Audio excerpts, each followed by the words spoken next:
नमस्कार, मी मयूर सर्जेराव. महाराष्ट्र प्लस मध्ये आपलं स्वागत. आज गुरुपौर्णिमा म्हणजेच आषाढ शुद्ध पौर्णिमा. आजच्या या पौर्णिमेला व्यास पौर्णिमा सुद्धा म्हणतात. ज्यांनी महाभारत पुराणे लिहिली, ज्यांना आतापर्यंत सर्वश्रेष्ठ गुरु मानलं जातं, ज्ञानियांचा राजा ज्ञानेश्वर महाराज यांनी सुद्धा आपली ज्ञानेश्वरी लिहिताना व्यासांचा मागोवा घेतो असं म्हणत ही ज्ञानेश्वरी लिहायला सुरुवात केली. अशा या व्यास मुनींसारख्या सर्व गुरूंना वंदन करण्याचा आजचा हा मंगलमय दिन. अशा सर्व गुरुवर्यांना महाराष्ट्र प्लस कडून शतशः प्रणाम. आणि पाहूयात आजच्या या गुरुपौर्णिमेचा आजचा स्पेशल रिपोर्ट.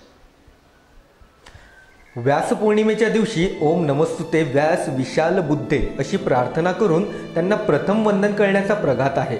आपल्या देशात रामायण महाभारत काळापासूनच गुरु शिष्य परंपरा चालत आली आहे.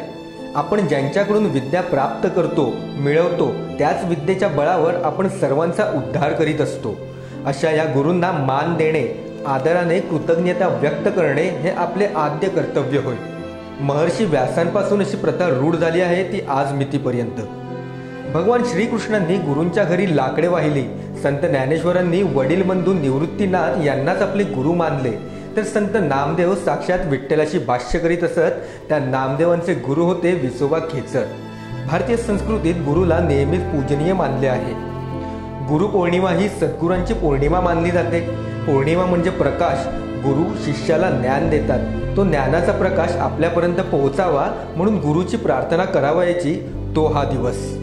खरे तर विश्वातील प्रत्येक व्यक्ती, प्राणी, वनस्पती, घटना या खऱ्या अर्थाने आपल्याला गुरु असतात. शिकण्याची दृष्टी असेल तर प्रत्येक जण आपल्याला गुरुस्थानी असतो. किंबहुना असे जगणे हीच खरी गुरुला गुरुदक्षिणा होय. अशा या गुरुवर्यांना शतशः प्रणाम.